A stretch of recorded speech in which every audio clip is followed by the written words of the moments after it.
जय हिंद साथियों, स्वागत है आप सभी को इस वीडियो में। दोस्तों, यह वस्तुनिष्ठ प्रश्नों का सेट 6 है। बिहार बोर्ड कक्षा 10 का यह जीव विज्ञान अध्याय 2 से है। यह पेज 14 और आपको पेज 15 का भी क्वेश्चन, इन दोनों से मैं वस्तुनिष्ठ प्रश्न तैयार किया हूं, जिसे शॉर्टकट में इंग्लिश में MCQ क्वेश्चन कहा जाता है, जिसे फुल फॉर्म में कहा जाता है। MCQ का फुल फॉर्म होता है मल्टीपल चॉइस क्वेश्चन। तो इसमें प्रश्नों की सीरियल नंबर रहेगा 201 से 240 तक। तो बिना देर किए हुए चलिए स्टार्ट करते हैं। सब्सक्राइब कीजिए या न कीजिए, शेयर जरूर कीजिए, क्योंकि किसी भाई बहन तक पहुंच सकता है। देखिए, कहा जाता है कि पढ़ने और ज्ञान होने से किसी को मिल नहीं जाता है। अगर आपको इच्छा है तो मतलब सब्सक्राइब कीजिए, नहीं तो नहीं कीजिए। हाँ, एक बात यह है कि हर भाई बहनों को रिवीजन के तौर पे ये ज़रूर हो सकता है। अगर इस क्वेश्चन को आप रिवाइज करेंगे, आप पहले से कहीं भी पढ़ रहे हो, अलग बात है। एक बार ये भी क्वेश्चन देख लीजिए, मेरा खुद का बनाया हुआ है। तो अब स्टार्ट करते हैं। पिछले वीडियो में सेट 5 में 161 से 200 तक था, इसमें 201 से 240 तक रहेगा। हर सेट में 40 क्वेश्चन रहेगा। इसी तरह मैं पूरा अध्याय खत्म कर दूंगा, मतलब पूरा बुक खत्म करके, अध्याय एक एक अध्याय खत्म करते करते। तो चलिए स्टार्ट करते हैं। 201, भोजन अणुओं से ऊर्जा की प्राप्ति की क्रिया को क्या कहते हैं? फिर से सुनिए।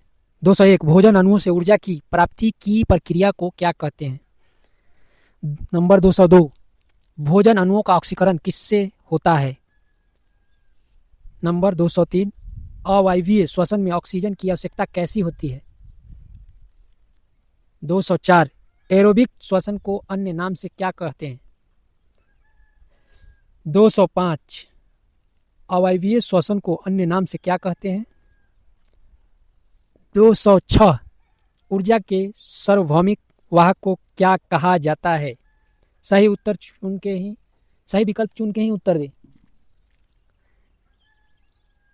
207, एटीपी का पूरा नाम क्या है? 208, एटीपी के जल अपघटन से कौन सी ऊर्जा मुक्त होती है? 209, जीवों में ऊर्जा के उत्पादन की प्रमुख क्रिया कौन सी है?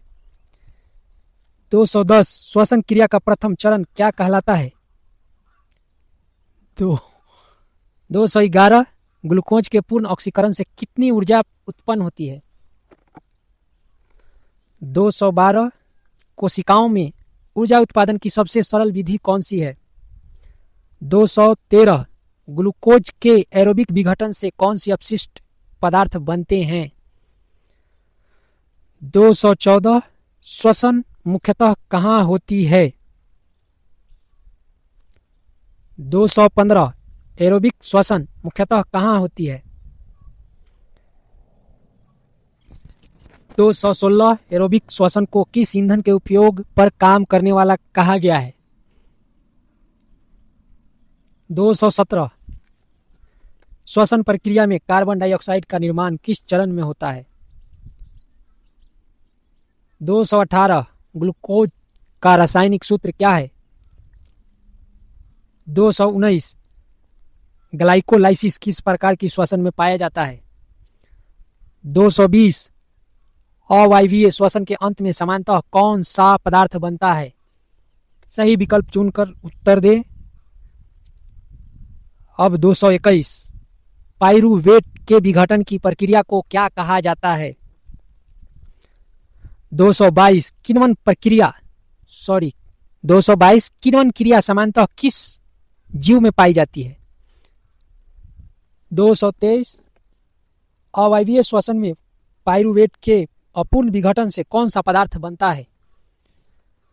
224, अत्यधिक मांसपेशीय गतिविधि में लैक्टिक अम्ल बनने से क्या होता है? सही उत्तर का ही चुनाव करें। 225, किण्वन क्रिया का दूसरा नाम क्या है? 226, पाइरूवेट का पूर्ण ऑक्सीकरण कहाँ होता है? 227, अवायवीय श्वसन में ऊर्जा की मात्रा कैसी होती है? सही विकल्पों का चयन करें। बार बार मैं आपसे अनुरोध कर रहा हूं भाई बहनों से। 228, वायवीय श्वसन को अन्य नाम से क्या कहा जाता है? आप इसे रिवीजन के तौर पर ही पढ़िए, कोई दिक्कत नहीं है। 229 वायवीय एवं अवायवीय श्वसन में मुख्य अंतर किसके आधार पर बताया जाता है? 230 वायवीय श्वसन में कौन सा उपाच्य चरण अधिक ऊर्जा प्रदान करता है? 231 लैक्टिक अम्ल बनने का प्रमुख कारण क्या है?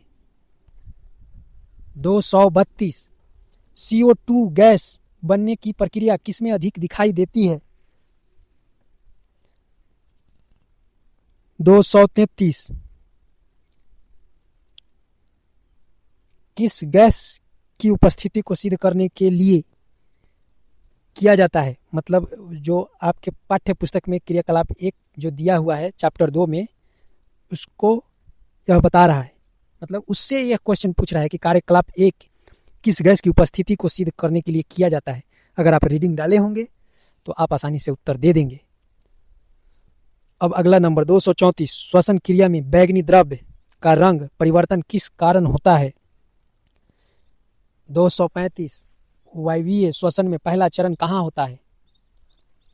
236 अवायवीय श्वसन में लैक्टिक अम्ल बनने का स्थान कौन सी है? दोस्तों यह तो अभी वस्तुनिष्ठ प्रश्न है, इसको मैं इस महीना के अंदर ही खत्म कर दूंगा और दीर्घोत्तरीय प्रश्न भी स्टार्ट करके वह भी पहले ही खत्म कर दूंगा और फिल इन द ब्लैंक्स भी बताऊंगा। ये सारा हो जाता है तो फिर मैं इंटरमीडिएट साइंस स्टार्ट करूंगा। तो दोस्तों शेयर करें। 237 कार्यकलाप 1 में श्वसन की उपस्थिति का संकेत क्या है? 238 पायरुवेट का विघटन किस प्रकार की क्रिया है? 239 वायवीय श्वसन में ऊर्जा की मात्रा कैसी होती है? ध्यान रहे यह वस्तुनिष्ठ प्रश्न है, एक नंबरिया क्वेश्चन जिसको कहा जाता है। इसमें मैं ज़्यादा विस्तार से नहीं बता रहा हूँ, मगर दीर्घोत्तरीय में बताऊंगा और मैं आगे वीडियो लेके आऊँगा। इस क्वेश्चन का भी मैं विस्तार से बताने की कोशिश करूँगा। तो नंबर 240 और आखिरी क्वेश्चन इस सेट का, सेट 6 है। अवायवीय श्वसन का प्रमुख अंतिम उत्पाद कौन सा है? सही उत्तर चुनकर भरे। तो दोस्तों अब मैं इसका आंसर की दे रहा हूँ, आप मिलान कर लीजिएगा। ध्यान रहे एक एक बार टाइप करने में मिस्टेक हो सकता है, तो मतलब पूरा नहीं, 1-2 क्वेश्चन कहीं गलती हो सकता है। तो अगर आप मिलान कहीं से कर लेते हैं तो ठीक है, उस गलत क्वेश्चन का सही आंसर। अगर नहीं हो पाता है तो आप मुझे कमेंट करें, मैं सही उत्तर बताऊंगा। तो सब्सक्राइब करें या ना करें चैनल को, वीडियो को शेयर ज़रूर कर दें ताकि दूसरे भाई बहनों के पास पहुंच सकता है यह वीडियो। धन्यवाद।